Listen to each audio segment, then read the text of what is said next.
Sejam bem-vindos aí a essa primeira palestra do ciclo de palestras da EFEM. Meu nome é Alice Souto e eu vou falar para vocês um pouco sobre... O título da palestra é O que eu vou dizer para minha família? Dilemas das ovelhas desgarradas, que é um estudo de caso sobre Chapecó, né, mas que também serve para pensar os interiores do Brasil como um todo e eu aguardo como essa fala, como essa conversa vai reverberar para cada um de vocês.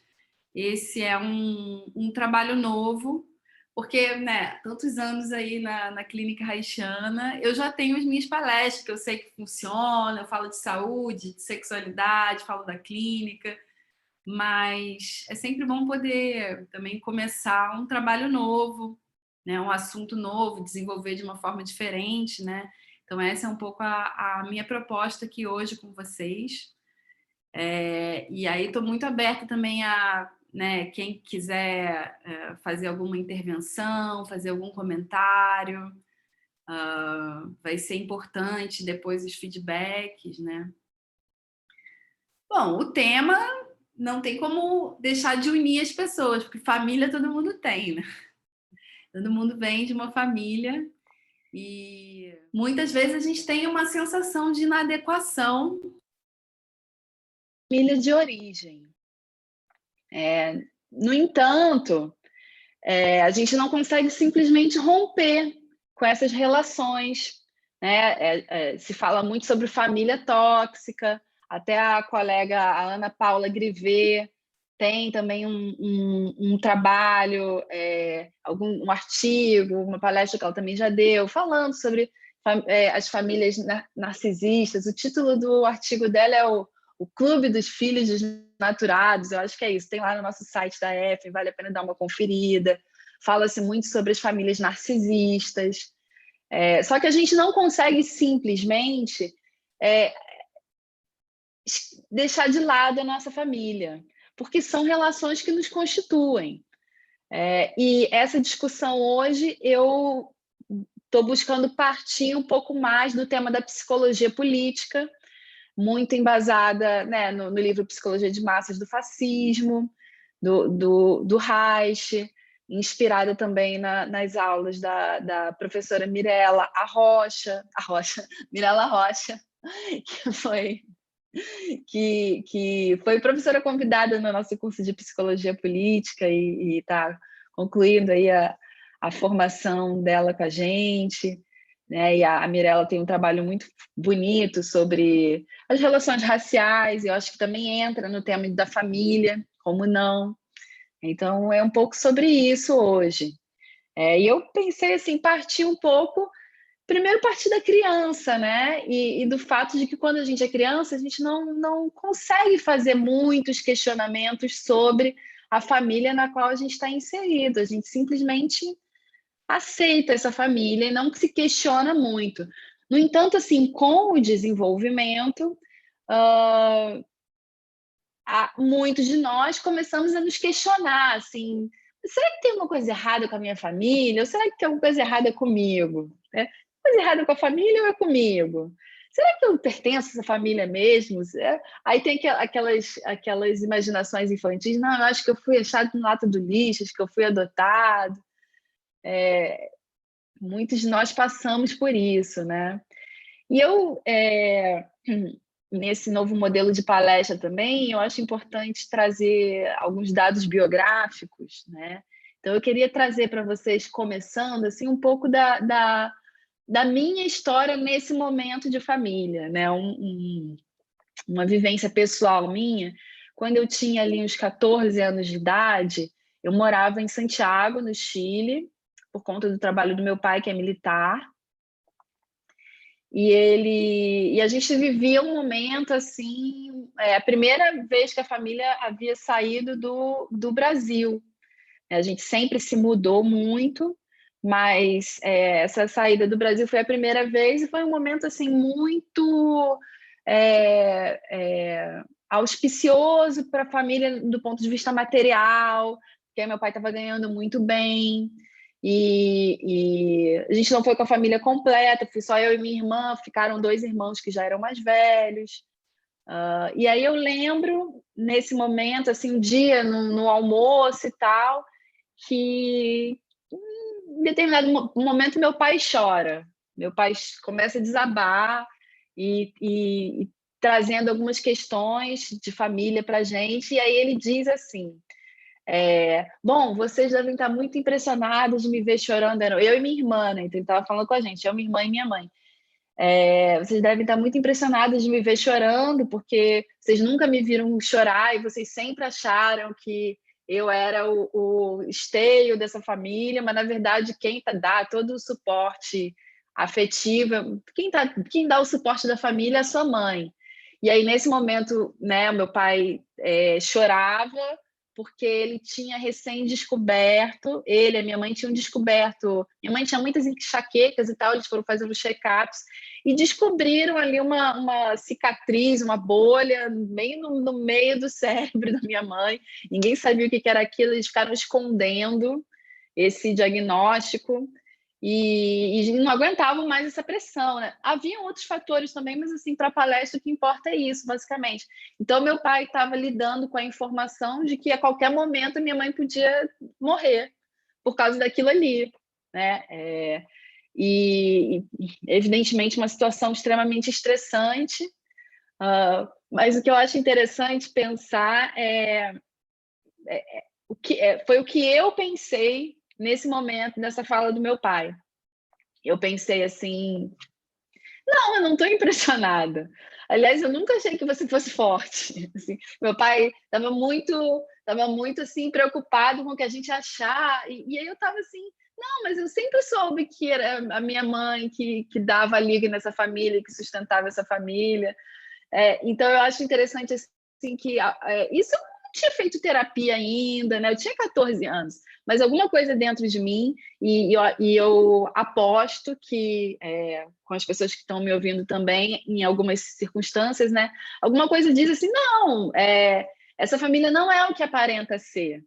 Quando a gente é criança, a gente não tem essa percepção, mas à medida que a gente vai crescendo, e por isso mesmo são tantos os conflitos da adolescência, né? Eu entendo que isso acaba acontecendo muito na adolescência, a gente vai percebendo que a família não é aquilo, naquela visão infantil ela vai se desfazendo. Outra coisa que eu acho importante de trazer também, né? Até porque, bom, hoje é dia 8 de março, é o Dia da Mulher, e não tem como falar de família numa perspectiva haitiana sem levar em consideração a própria concepção, a própria crítica de Reich a essa ideia de uma família patriarcal, que, portanto, ela é fortemente marcada pelo machismo, por relações hierárquicas, na qual é como se o homem, pai de família, tivesse hierarquicamente superior à mulher, e a mulher aos filhos homens, e os filhos homens às filhas mulheres. Né? Então, a família patriarcal coloca uma série de hierarquias, e me parece que nesse momento dessa fala do meu pai, ele estava ali lidando com o ideal de família e com não dar conta do ideal de família, porque no ideal de família, meu pai, um militar, né, ele não estava dando conta desse ideal nesse momento, ele estava falhando enquanto pai de família por chorar, por estar instável emocionalmente. E eu acho interessante, assim, porque quem de nós não sente, né, que falhou, né? Ou que tem uma família meio errada, uma família que não é, da qual a gente não se orgulha tanto assim, ou, né, pensando na família de origem, nós enquanto filhos, ou nós, eventualmente, enquanto pais, não pensamos assim, eu acho que eu estou errando com a minha família, eu acho que eu estou errando em relação aos meus filhos. Então, dificilmente a gente vai encontrar alguém que não tenha algum incômodo em relação à sua construção familiar. Né? Bom, a base dessa palestra é também esse incômodo, essa sensação de inadequação em relação ao que se coloca, o que é colocado como família. A gente pode dizer isso enquanto, bom, uma certa vergonha da família de origem. problema é que ter essa vergonha em relação à família de origem, ou uma sensação de inadequação, é também uma forma da gente se envergonhar de nós mesmos, é uma sensação de inadequação de si próprio. E se a gente não está bem resolvido, razoavelmente bem resolvido com a nossa origem, a gente também não está íntegro no nosso desenvolvimento, no que a gente E acaba que muitas vezes a gente acaba se aferrando, se colando a uma identidade fabricada baseada nessa negação da família original. O problema é que para a gente poder se desenvolver, a gente não pode se desenvolver criativamente com base numa negação da origem, porque a gente fica partido, a gente perde em integridade. Em termos mais haitianos, a gente acaba desenvolvendo uma estrutura de caráter muito rígida, isso contribui no enrijecimento da nossa estrutura de caráter, porque a gente está escondendo alguma coisa de nós mesmos, do meio social, a gente não está querendo admitir a nossa origem, de onde a gente vem, porque por vergonha, enfim. E... tá. E continuando aqui.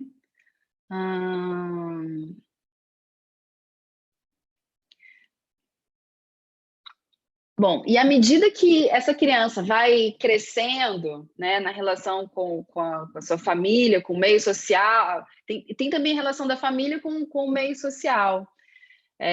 Se você vem de uma família na qual você se sente bem e sente uma ampla sensação de acolhimento, pertencimento, e além disso, socialmente, a sua família também é bem vista num contexto social mais amplo, então você facilmente vai chegar em qualquer círculo social com uma integridade, né? Sentindo que você pode ser aceito por qualquer pessoa ali, porque você já vem com essa sensação de berço, sensação de família, de que você é bem aceito.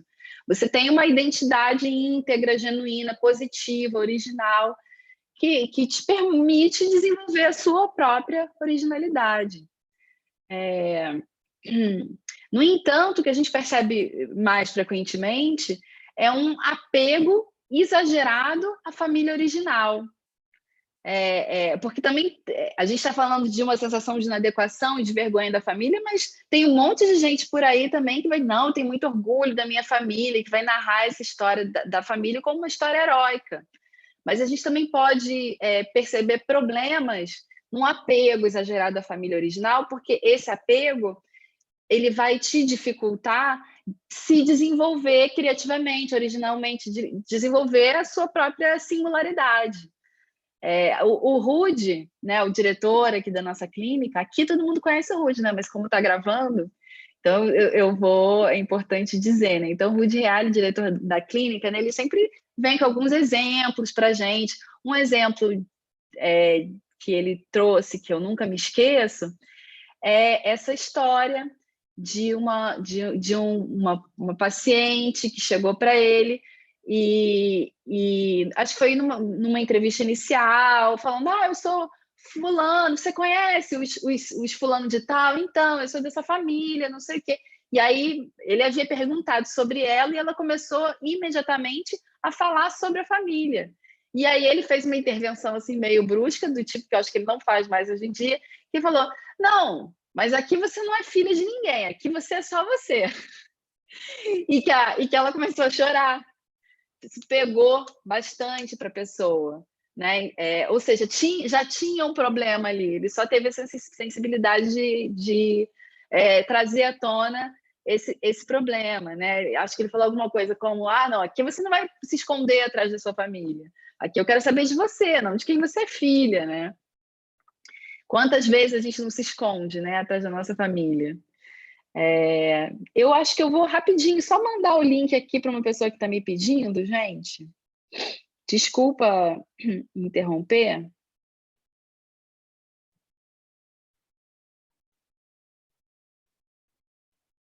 Pronto. Continuando. Ou seja, né, você pode até se orgulhar muito da sua família, mas você não tem uma boa relação com ela se você, por exemplo, foi criado numa perspectiva de... Se você não for como eu sou, né, se você não for exatamente, se você não andar na linha conforme essa família, você vai ser expulso de casa, por exemplo. Isso também é uma fala conhecida, né? Eu estou aqui não falando de casos individuais, mas falando de falas sociais, né?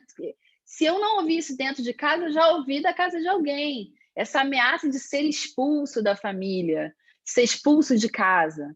Eu ouvi isso, mas eu sabia que não era verdade. Eu confiava na minha mãe. Mas eu fui criada com essa perspectiva de ser expulso de casa, né? Essa fala de ser expulso de casa, ela tem uma história, né? Ela fala de acontecimentos reais, de mulheres que engravidaram, que não tiveram seus filhos aceitos, né? Famílias pobres também, que não puderam sustentar, que não quiseram, que tiveram vergonha, né? Uma ideia de uma moral repressora, que não aceitou determinados membros de famílias. E a gente faz parte de uma história social e a gente vive as consequências dessa história social. Mas é muito grave, né? Porque a nossa família deveria ser essa fonte de segurança. E aí você ser criado numa perspectiva de ser expulso de uma família, você leva uma insegurança para toda a vida. Você nunca vai entrar numa festa sentindo que você pode ser amplamente aceito por qualquer pessoa, porque a sua própria família colocou uma série de condições e te ameaçou de te expulsar, né?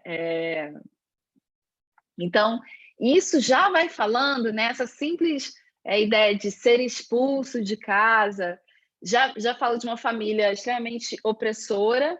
E eu gosto de pensar também essa ideia de uma família traumatizada, dos traumas de família, os traumas de uma história social da família. E se vocês já ouviram falar sobre epigenética, né? O que é a epigenética? Né? Porque para a gente aqui, para os haitianos, não basta só falar da perspectiva social, né? A gente sempre, para ser haitiano mesmo, a gente precisa falar sobre a perspectiva social e falar também sobre biologia, sobre genética. Então, a epigenética, ela fala sobre de que modo vivências traumáticas podem ser transmitidas através da expressão genética. Então, são pesquisas que dizem, por exemplo, que se as gerações anteriores passaram por privações, por guerras, então seus descendentes têm mais probabilidade de apresentar distúrbios de ansiedade, né, por conta desse medo que fica inscrito nessa expressão genética, e distúrbios alimentares também. E aí, bom, como eu disse para vocês, eu estou usando um pouco sobre o caso de Chapecó, né, e também do meu estranhamento enquanto carioca, já estou aqui há 4 anos já, inserida na clínica, enfim, mas da minha observação de como funciona, como esse apego à família, o sobrenome aqui é maior do que numa cidade grande, né? Chapecó é uma cidade relativamente pequena, e mesmo não sendo pequena em número, ela cresceu muito rápido, então a mentalidade, a subjetividade ainda tem muito do interior, das cidades menores. Então, a colonização aqui de Chapecó, ela vem falam os colonos, né, que são imigrantes, sobretudo italianos e alemães, que vieram trabalhar na agricultura.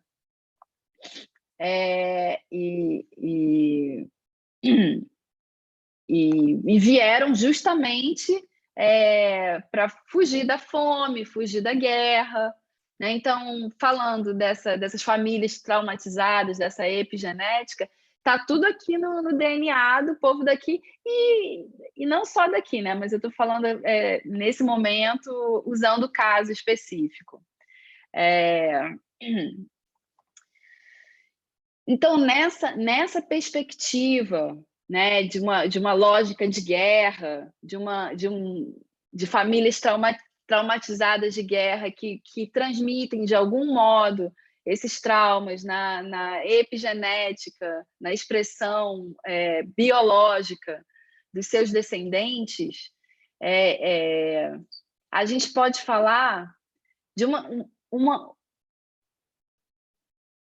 de que esses descendentes, de que nós somos frutos de um trauma familiar, e de um trauma vem uma inflamação. O que combina, né, com o conceito haitiano de familite, né? It é o sufixo de inflamação. E o Reich fala sobre familite, que é justamente sobre esse apego à família que te impede de se desenvolver, de ser uma pessoa singular, no discurso haitiano, né, no pensamento haitiano, como Reich diria, né, a familite é algo que vai te dificultar o desenvolvimento da sua potência orgástica.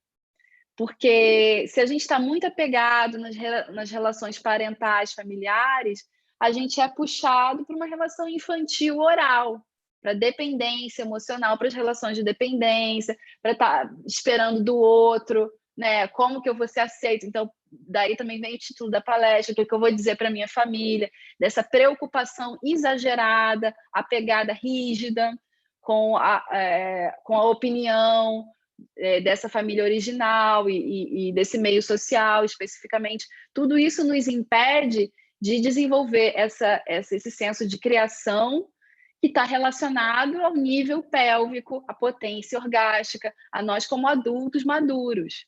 Essa maturidade, para que a gente possa alcançar esse nível genital, a gente precisa poder ter um livre fluxo energético nos níveis pré-genitais. E se a gente está colado em relações de dependência emocional, a gente está fixado, né, nessa oralidade, né, para fazer essa ponte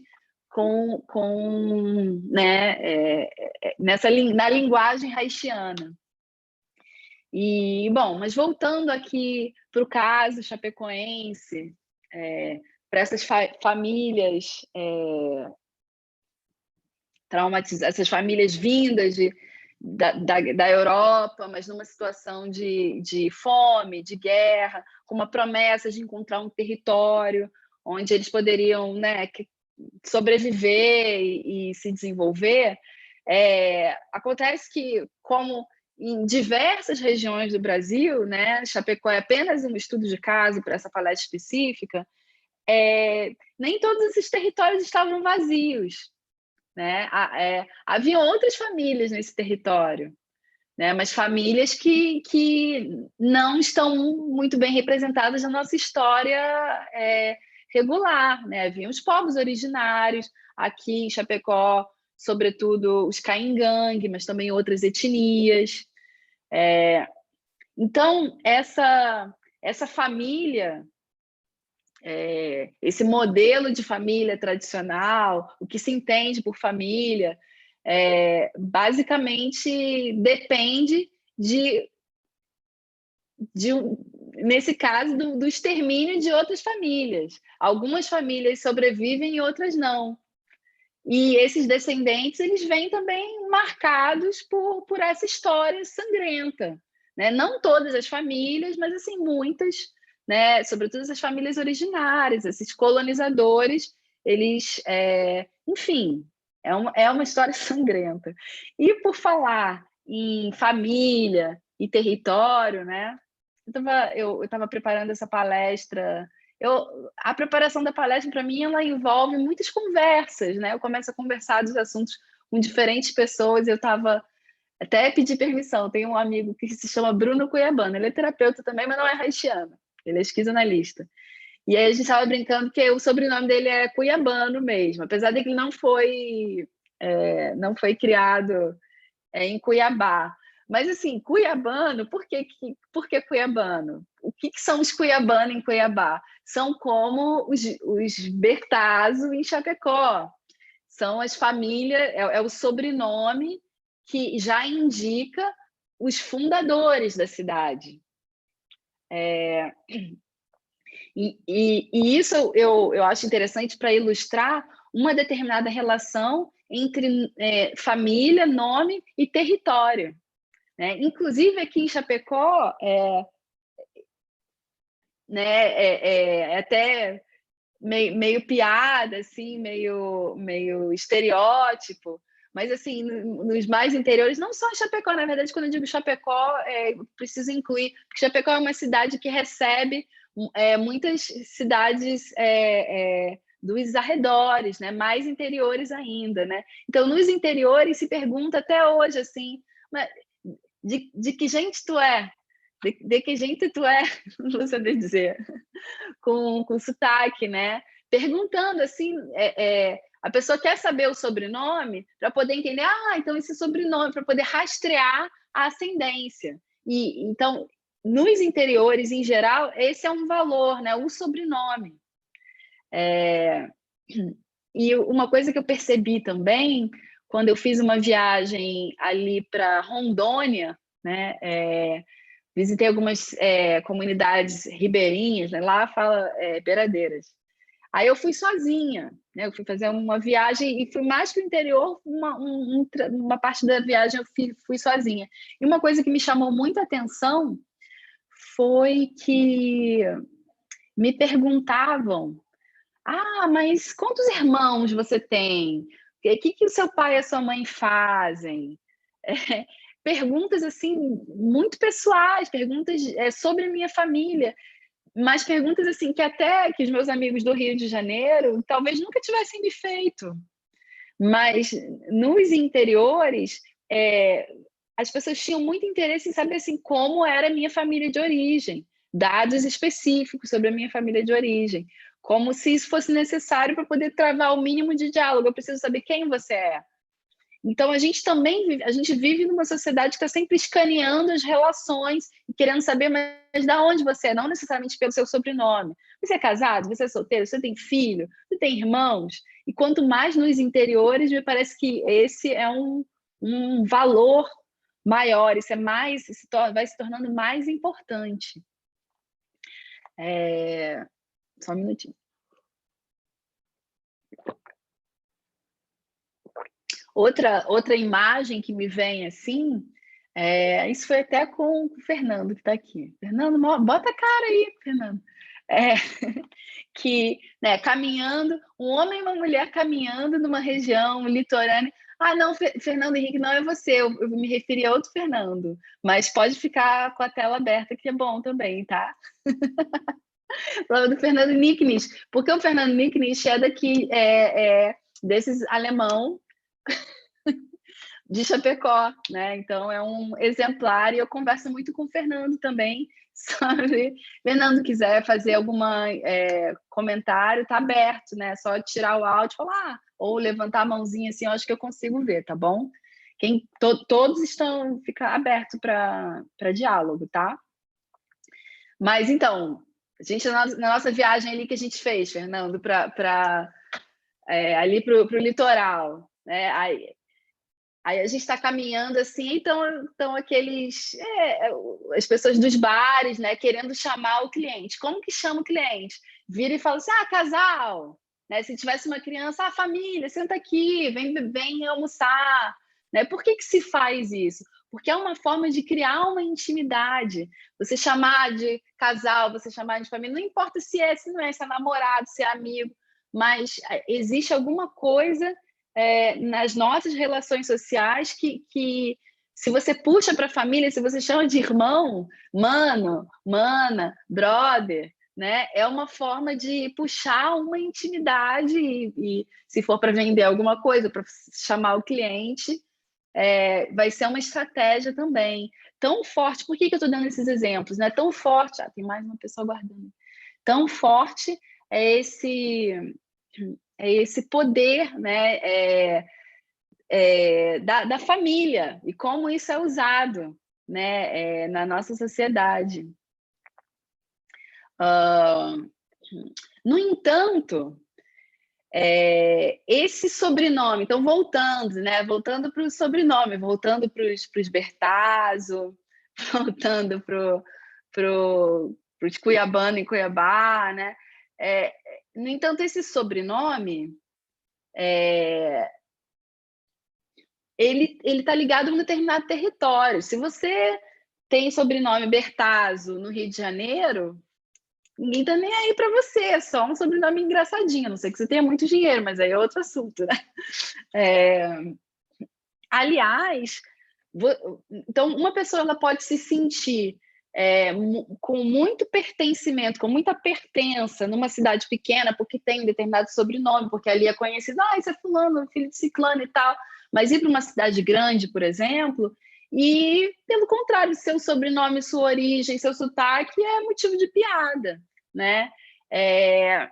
Um pouco dessa vivência eu pego ali pelo trabalho do meu amigo, escritor, Gustavo Matti, né? Mate em Chapecó faz um sentido.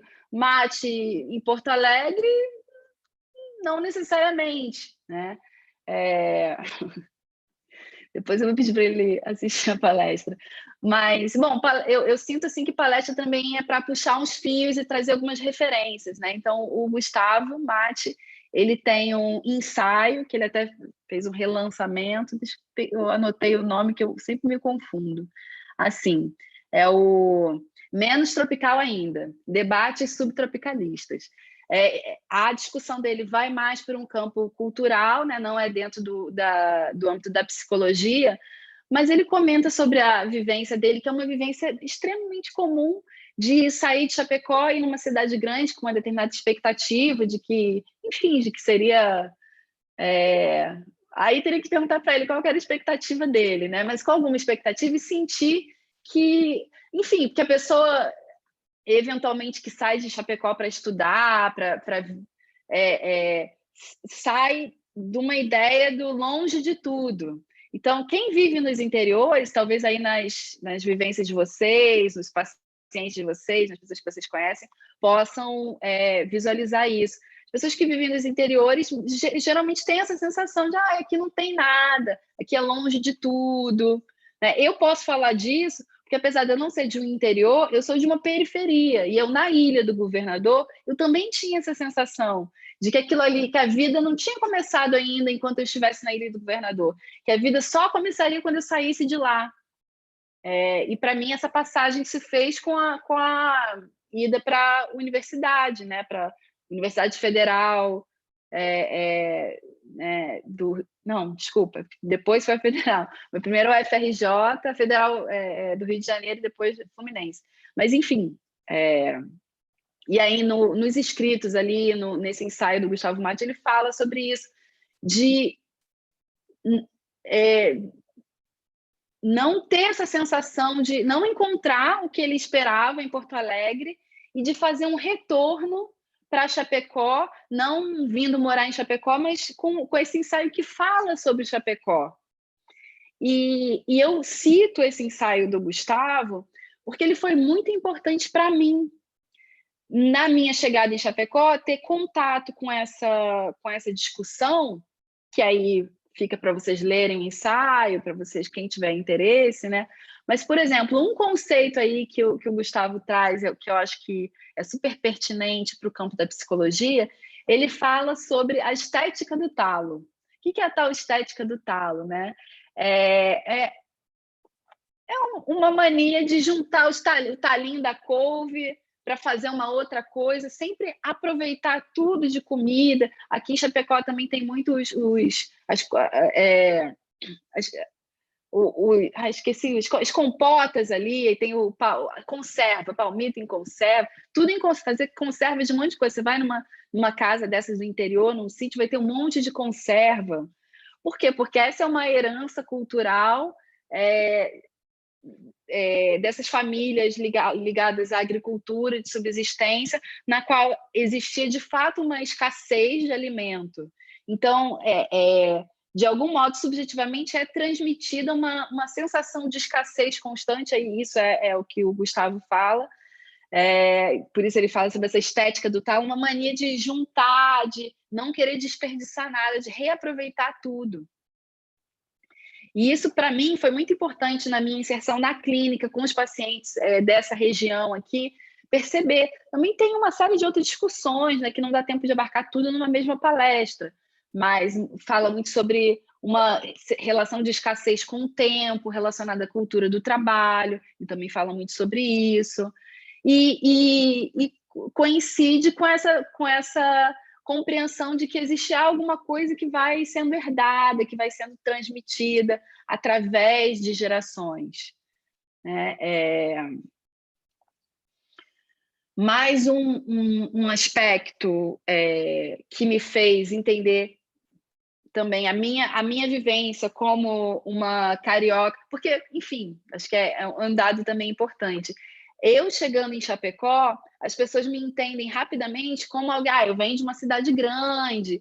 Então, outra imagem que eu posso trazer é de um professor universitário que veio, mas o que você acha de Chapecó? Esperando de mim, sei lá, o que você acha da cultura de Chapecó? Mas esperando, isso até antes da pandemia, esperando de mim uma resposta comum, que é o que se diz, que aqui não tem nada, horrível a cultura. Só que eu tive uma oportunidade de me inserir num grupo de um coletivo cultural e de conhecer todos os artistas da cidade, e achar massa, e participar, e gostar, e ver muita coisa boa. Então, foi na casa desse professor, os amigos e tal, e aí eu falei, eu acho que tem uma efervescência cultural em Chapecó, acho que tem muitas coisas bonitas acontecendo e tal. E aí ele ficou assim, tipo, não, você tá brincando, né? E aí todo mundo começou a rir, porque eles achavam que eu estava brincando, que eu estava fazendo uma ironia, e eu estava apenas falando a verdade. Porque tão forte é essa ideia de, não, aqui não tem nada, não se faz nada, e tanto se diz isso que muita gente acaba se excluindo de um movimento, de alguma coisa que poderia ser, porque não... eu tenho diversos pacientes que são assim, que eu falo, não, então, vai ali na Humana, aqui em Chapecó tem uma livraria que é super legal, sebo, livraria Humana, vou pedir para eles me patrocinarem.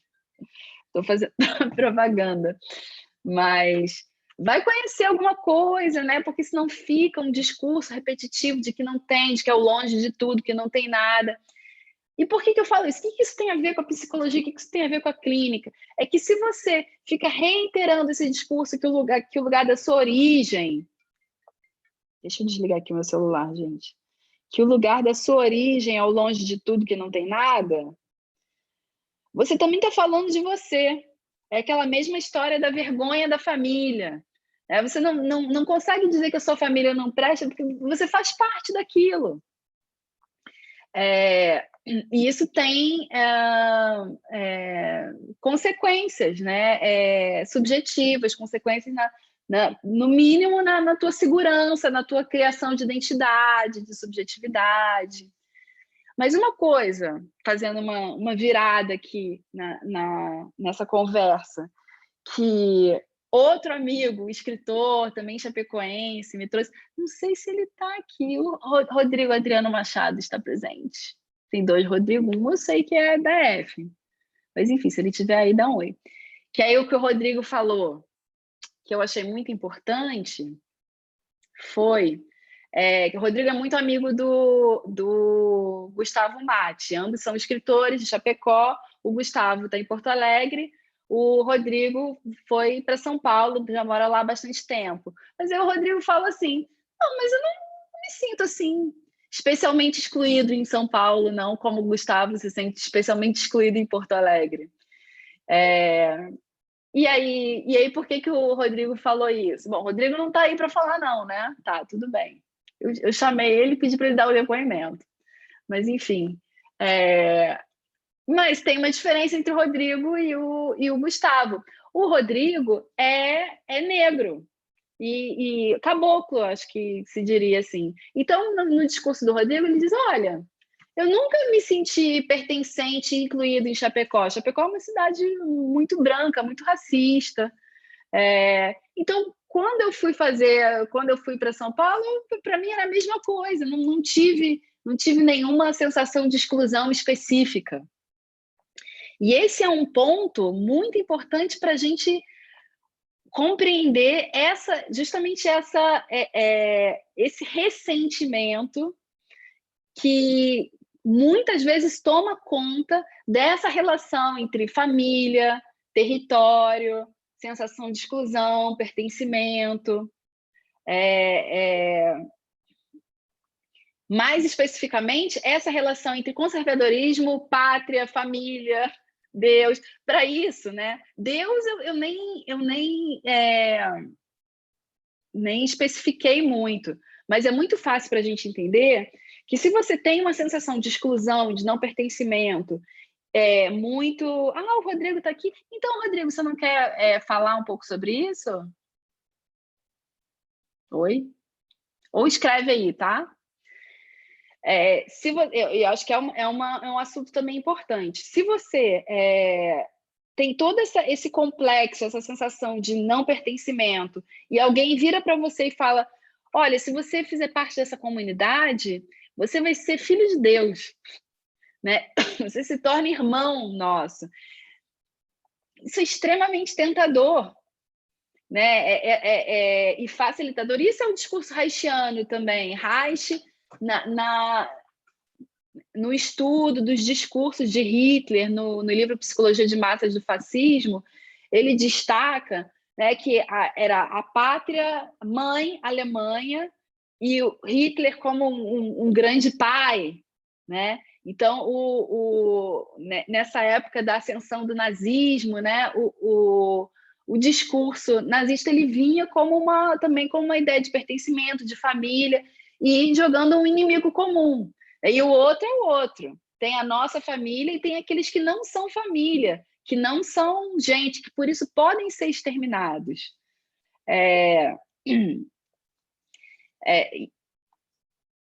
E, aliás, essa relação entre pátria e família, a gente pode puxar de uma relação da origem da palavra, né? Isso aí foi até o próprio Rodrigo Edeiro Machado, que é filósofo, que ele me falou sobre isso, e ele me mandou um vídeo da professora Raquel Gazola, depois eu compartilho com vocês, quem tiver interesse, que destaca assim. Então, eu vou ler aqui esse pedacinho, porque isso não é um estudo meu, tá, gente?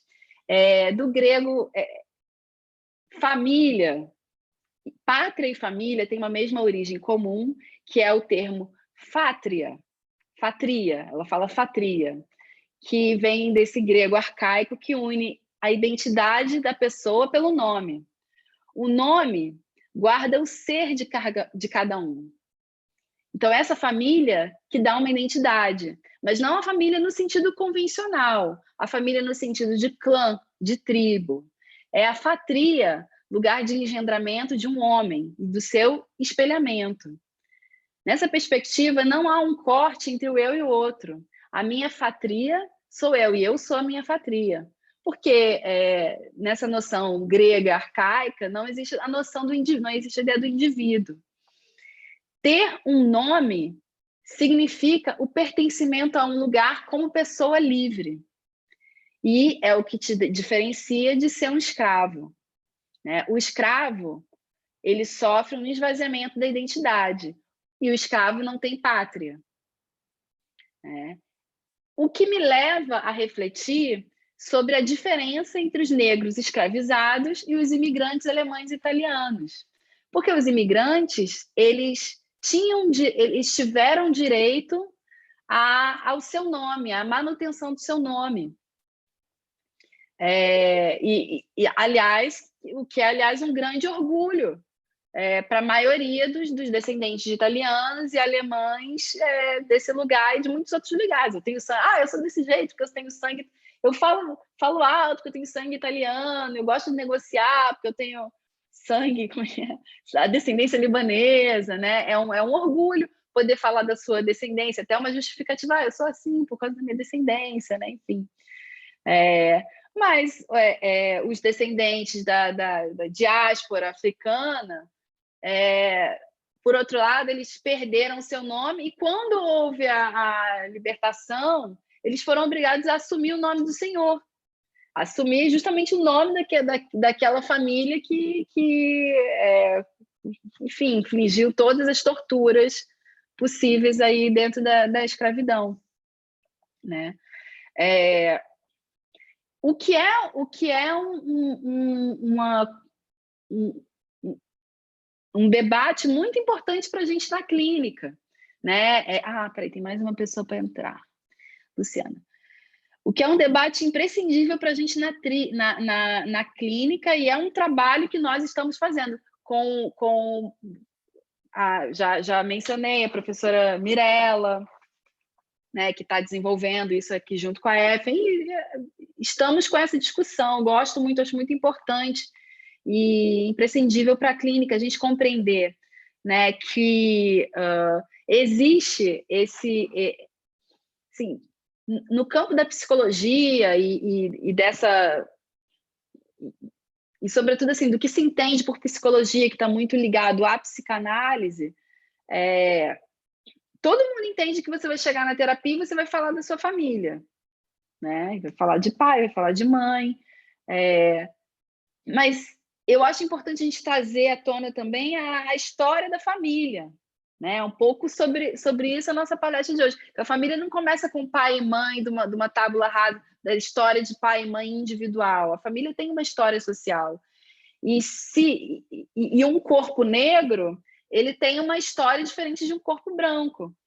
Há um apagamento da origem da família negra juntamente com o racismo estrutural que também não é um apagamento histórico da família e também são um genocídio, né? São os negros que mais morrem, e, enfim, todas aquelas estatísticas que a gente pode que a gente já conhece, se não conhece, deveria, né? Por mais que muitas vezes isso não seja considerado na clínica, né? E é isso que precisa mudar. A gente não tem mais como fazer psicologia, fazer clínica, sem levar em consideração o que é uma família, que não existe um modelo de família universal, que o modelo de família universal é europeu. A psicanálise, ela vai falar sobre o complexo de Édipo, e não é que não se aplique o complexo de Édipo, veja bem, mas justamente o que dá o diferencial do pensamento reichiano é essa compreensão de que a família, ela não existe um modelo universal de família, porque existiam famílias antes da colonização europeia. E essas outras famílias, elas tinham outras configurações. E isso também é do humano. Então, você não pode colocar um modelo universal de família como sendo a família europeia branca. Isso é o que acaba... Então, a proposta, a concepção psicanalista, ela acaba corroborando com esse apagamento das outras formas de família. Né? Não que todos os psicanalistas façam isso, né? Não estou falando mal dos psicanalistas, mas da base psicanalítica, que tomou a família branca europeia como a base da família universal. Né? Isso não sou eu que estou dizendo, isso foi o Reich que disse, se baseando em outras formas de família, pelo estudo do Malinowski com os trobriandeses. Então, enfim, que também é outra história, mas basicamente dando visibilidade, considerando outras formas de sociabilidade de família e os efeitos dessas outras formas de família na subjetividade, na caracterialidade, para usar um termo mais reichiano. Que é outra linha que a gente pode desenvolver mais profundamente, mas na palestra só deixar a curiosidade, né? E continuando um pouco mais, né? Aprofundando aí no tema da clínica, é essa compreensão de que a gente vive uma obsessão com família, né? Aí eu peguei também do episódio do Greg News, que chama Boa Noite Família, que é um episódio maravilhoso, né? E aí, algumas piadas que eu gosto, assim, por exemplo, de que desde a fundação do Brasil, né, toda essa coisa da família real e a independência do Brasil, uma briga entre pai e filho, né? Não, então vamos deixar o Brasil ser independente para ficar na mão da família real portuguesa, né? Para continuar, como é que é a frase clássica, né? Para que não venha outro aventureiro, né? Então, existe uma obsessão nas novelas, a forma que as famílias são laços de família, né? Como as famílias são retratadas nas novelas, né? E também é muito comum, assim, aí por um lado, sobretudo nas mulheres, né? O sonho de ter uma família, né? A ideia do casamento como uma forma de pertencimento. E até mesmo assim, quem não tem essa questão do casamento, da família, com pertencer a uma família, se for apresentado para a família do crush, isso também vai ter um peso. Quando alguém, não, então deixa eu te apresentar aqui minha família. Quem que fica imune a isso? É um peso muito grande. No entanto, a forma como essa família colonial, colonizadora, branca, europeia, está delineada, está representada, ela ela constitui sempre um ideal inalcançável, né? Um padrão de família que coloniza o nosso imaginário, que nos faz sempre sentir inadequados em relação à família que a gente consegue construir. E essa é uma questão profunda de terapia, que quando a gente faz uma discussão simples como essa, assim, essa conversa que não é fruto de uma enorme pesquisa, é uma coleção, é um estudo do momento agora. Mas esse estudo ele já faz diferença para a gente na clínica, tanto para quem atende, como para quem tem essas questões de família. É muito importante a gente também poder conduzir os nossos pacientes, os nossos colegas, né? A gente trabalha com formação, com cursos, para esse tipo de debate, para não ficar só numa superficialidade, numa coisa muito imediata, numa sensação de por que eu não consigo, num individualismo. Quando a gente traz à tona a história social da família, a gente consegue sair um pouco desse individualismo. E o individualismo, ele é o prato cheio para a culpabilização, né? Porque esse lugar eu não consigo alcançar nunca esse padrão, ele nos joga diretamente na culpa, e aí esse nos joga, eu vou até falar como mulher, né? Como mulher, como mãe, né? Uma das grandes queixas, assim, por exemplo, né? E o Rude entrou. Chegou um pouco tarde, Rude, mas tudo bem.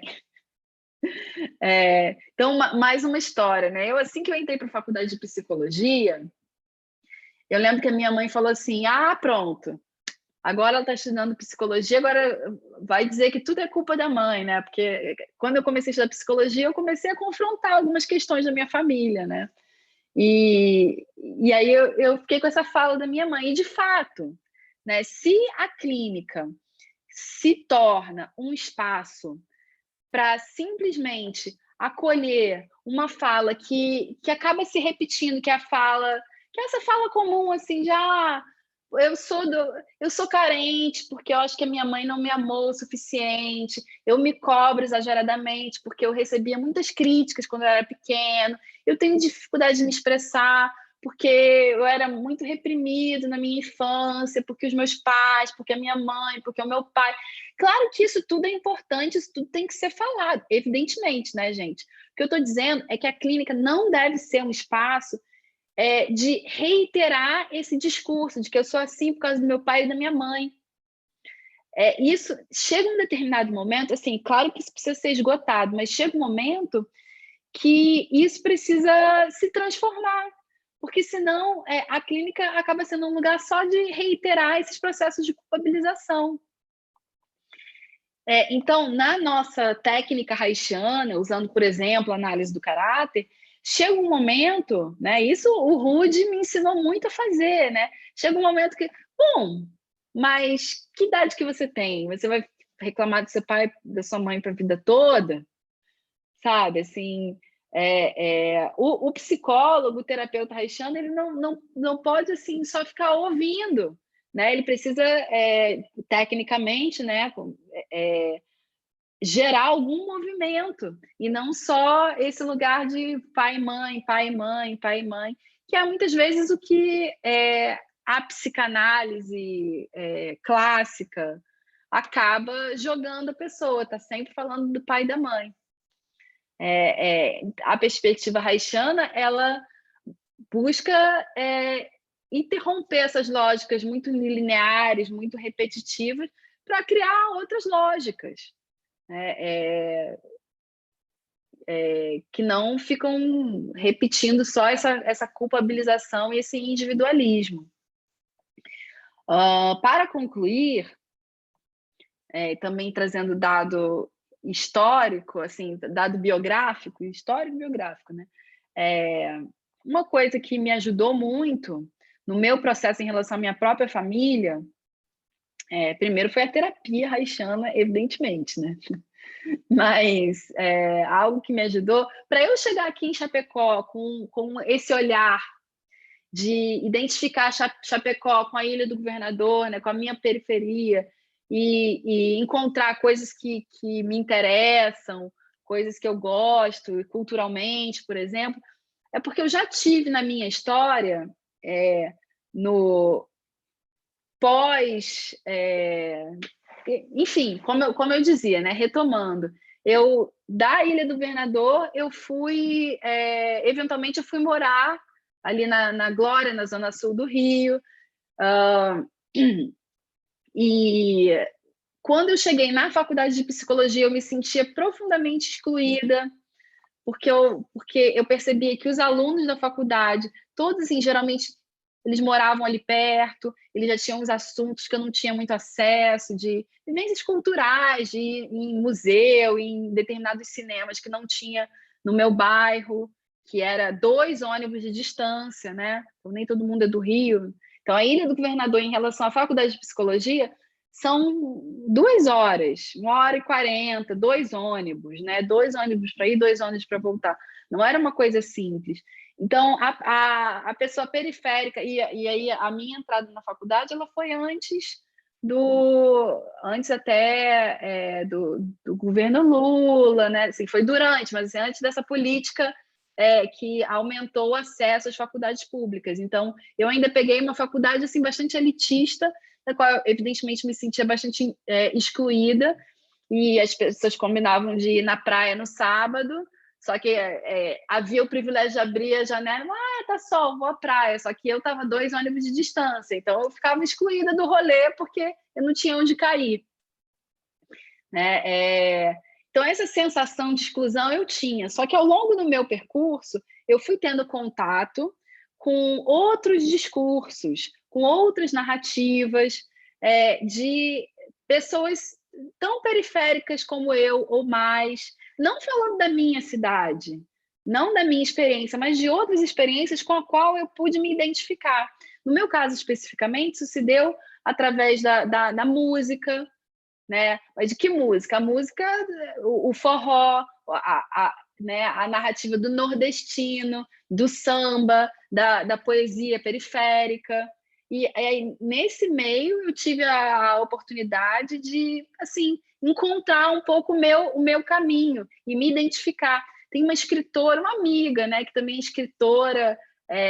Hoje em dia, o trabalho dela é mais com tarô, mas antes, a Maria Gabriela Saldanha, ela é bem famosa assim, nas redes sociais. Ela falava muito sobre ser periférica, né? E aí isso foi bastante... O feminismo também, o discurso feminismo periférico, foram coisas importantes para mim.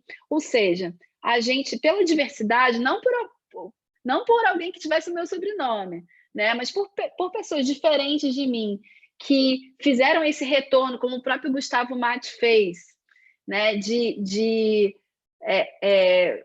conseguir fazer uma releitura do seu lugar, né? Quem estava no início da palestra pega a referência, né? O seu lugar daquele do samba, né? O seu lugar do Arlindo Cruz, aquela música na Madureira.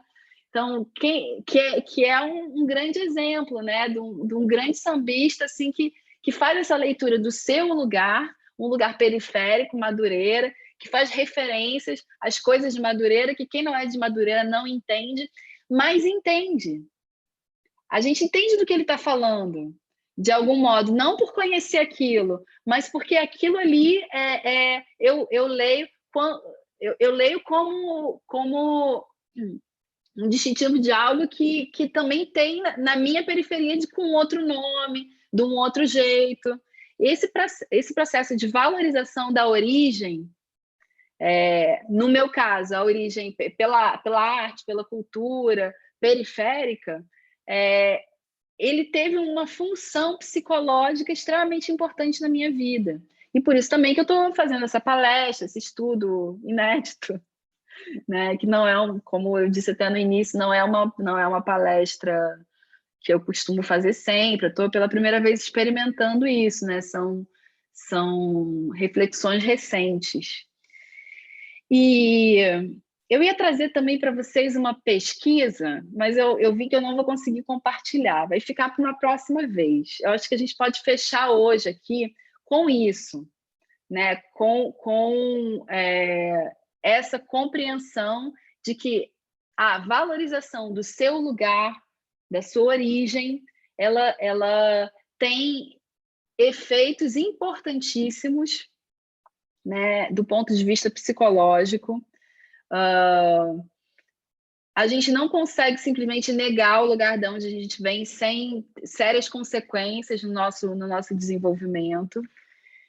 Então, de algum modo, a gente precisa fazer esse retorno, não aceitando tudo, evidentemente, mas assim, reconstruindo, valorizando o que é de se valorizar e transformando, né, com a nossa própria vida, com a nossa própria existência, o que pode ser transformado. Né? Fechando também falando sobre a partir do momento que a gente consegue fazer essa leitura da família como um ideal inalcançável, a gente cria um espaço na nossa vida para poder repensar outras formas de família, que não seja só essa família como é imposta para a gente. E isso também é muito importante. É difícil de construir, né? Porque até hoje eu percebo que a amizade não é tão valorizada como a relação familiar. Aliás, muitas famílias têm essa ideia, não confia nos amigos. Amigo, não, você só pode confiar na sua família, que é outra forma de opressão. Né? Enfim, e queria abrir para vocês, assim, quem tiver a possibilidade de ligar a câmera, de ligar o áudio, quem quiser fazer algum comentário, é super importante para mim. Né? E é isso. Obrigada. Vamos seguir nessa conversa aí. Falem, por favor.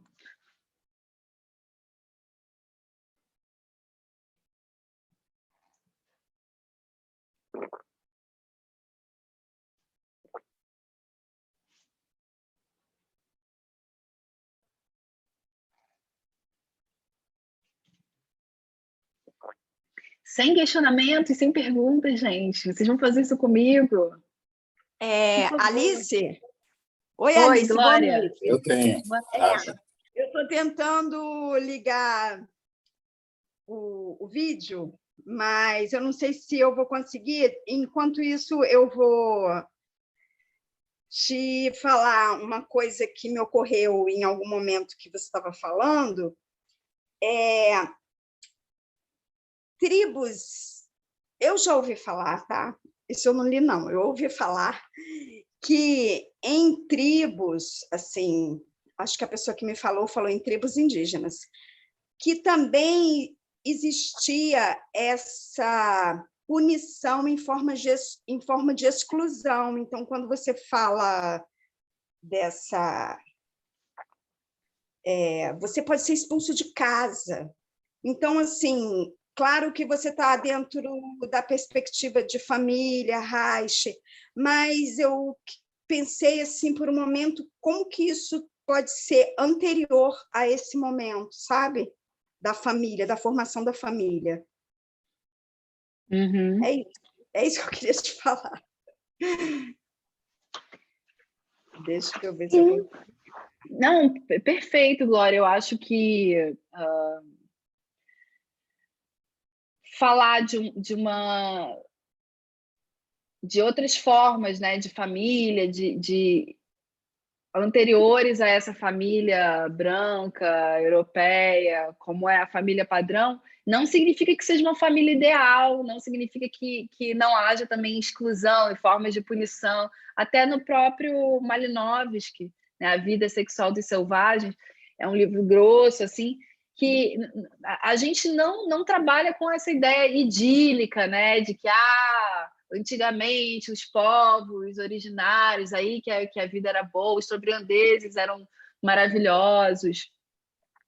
Não é isso, existem formas de exclusão também, mas eu acho que o que é importante é a compreensão de que são outras formas, são outras histórias, e de que é muito importante a gente ter acesso a essas outras histórias. Até me lembrei agora uma outra referência para vocês devem, mas muitos devem conhecer aí, que é a como é que é? Chimamanda? É isso? Eu anotei o nome dela. Os outros nomes que eu não lembro, que ela tem um livro que também é um TED Talk, que é O Perigo de uma História Única, que fala justamente sobre isso, né? O risco que a gente olhar para um determinado povo, para uma determinada cultura, e só ficar com o estereótipo dela, com aquilo que... então, da África é a pobreza, é a guerra, não tem nada mais. E aí ela fala, não, tem muitas outras coisas. Então, quando eu me refiro assim, eu falo da exclusão de um determinado tipo de família, não é que não existe exclusão em outros tipos, mas a gente precisa conhecer outras formas, né?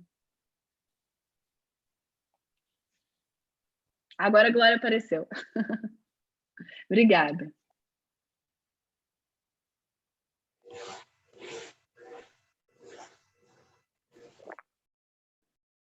Alice, vou deixar.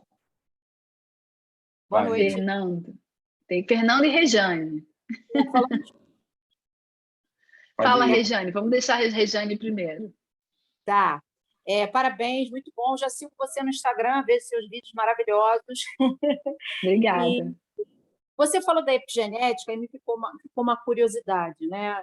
Me passou uma ideia, não de maldição familiar, mas de algo que é passado de geração para geração, que talvez transcenda a questão do inconsciente.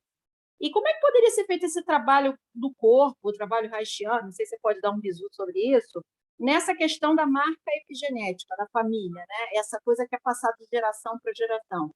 Aparecer isso na clínica, essa coisa do coletivo e a culpabilização que você falou, que ela é muito forte, né? A psicologia caminha muito para o individual, eu acho que é um erro, é um perigo. Como é que seria poder conciliar isso dentro de um trabalho terapêutico na clínica? Um bisu, se você pudesse falar um pouquinho. Não sei se me fiz...